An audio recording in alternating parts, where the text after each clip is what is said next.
We tend to treat life like a race, which the time is always ticking.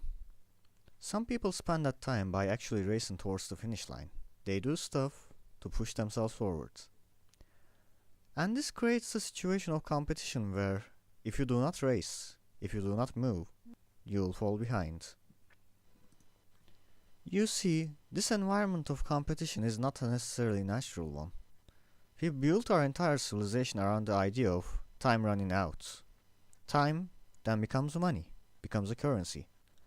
And while we race to spend our currency as well as and fast as we can, I believe we forget to spend it or rather use it as efficiently. Because time, no matter what you believe in, doesn't go anywhere. Because it's never there. By its nature, it's floating. There's no future because it didn't come yet, and there's no past because it's gone away. There's only now. And no matter how fast you treat now, you'll be in now. I believe the worst thing you can do is sacrificing the now for the idea of possible futures. Now, when you look at the idea for the first time, it might sound reasonable. If I can use my now as a device to make my future better, I'll be in a better situation, a better now eventually, right? Well, let me ask you this then. You want to be in a better state of now, yet you trash your now around to get one possibly in the future. Why not get that now? Well, right now. You see, we are afraid of what will happen to us, and that's of our nature. To survive, we must plan ahead. If there's only a week's worth of tuna in the fridge, and if you eat it all instead of rationing it wisely, you'll spend the next days in hunger, maybe even in starvation. But if you let that worry, that horror of the possibility of starvation get to you, you'll starve that very day too. Because you'll want to save today's meal and the next one, and lo and behold, when it's time to eat, you'll be emaciated. At best, you'll look like a living skeleton. And that's the paranoia which makes us waste our nows. We unknowingly, but willingly, starve ourselves and lower our quality of life, and even make ourselves sick for the promise of a possibility of an abundant future. We willingly choose the miserable option, and that, in turn, makes us miserable, even in abundance.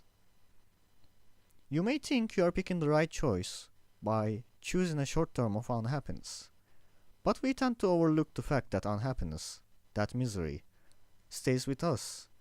It sticks to us like a slug. And when it does that, it's hard to get rid of. One may even develop a Stockholm syndrome for it, thinking it's the only salvation when in fact it is the problem itself. The Western style of civilization is a machine, and to run such a massive, convoluted machine, you need constant maintenance. And that's perfectly okay. I'm not going to say something absurd like, to hell with Western civilization or something. It's there for a reason. And been there for a reason. What I'm going to say is, to maintain it, you may need to oil the gears, but you don't need to become a gear yourself. Because no matter what you think human machine is, well, it's not solely a machine. It's not made of metal parts, it's not running on electricity, and it's certainly not a robotic being. A human has a soul, or rather, has a sensitive side to it. It doesn't just calculate, it thinks. It doesn't just query, it wonders. It also laughs, cries, and goes through a variety of emotions in varying strength, duration, and they all correspond to something inside us, something more than a machine. Something more stupid, yet more complicated. And all of it is interconnected.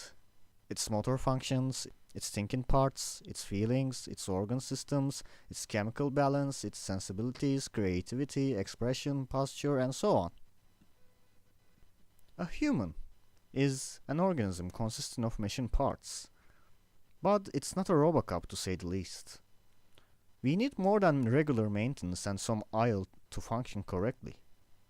And some of which we need lies on now, namely what we do with our now, how we spend it, how we channel its inherent value to our well-being, our life, and of course, our future.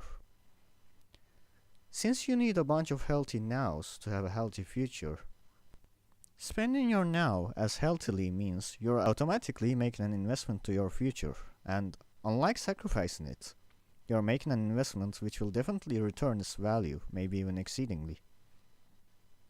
So go, relax yourself, write a poem, read that dusty book on the shelf, watch that TV show you desperately want to see, play a video game to channel out your stress, call your loved ones, look at some fine art, and more than all, just relax and let your mind wander around. Let it contemplate, think, and let it build a grand garden of thoughts around you. Try to let your thoughts go free, don't hesitate to let go. Do not detain yourself from this beautiful character developing experience which is you yourself. Let yourself free when you can, and you'll learn to appreciate what makes you you. Self-discovery is an endless and ultimately fun journey, which one actively develops oneself and gets to see all the steps behind the scenes.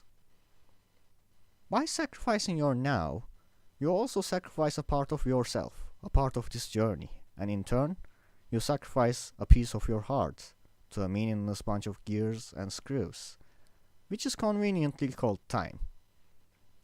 You sacrifice your time to time. Doesn't get any more preposterous than that. If there's a must for having a good life, that must is learning to love yourself. Because if you don't love yourself, no matter what you do, nothing can ever be enough to make you feel good. You'll only pass the time around trying to forego and forget. And it will eventually lead you to run from yourself. And running from yourself in turn makes you do harmful things to yourself. Who knows? Maybe you'll become unable to sleep without a sip of alcohol, or take a breath of fresh air without a cigarette. It becomes a vicious cycle. And it will lead into a miserable life, which you probably rather not to live. A machine life. A life without any now, yet also without any future. So start from now, this now. Have a chat with yourself.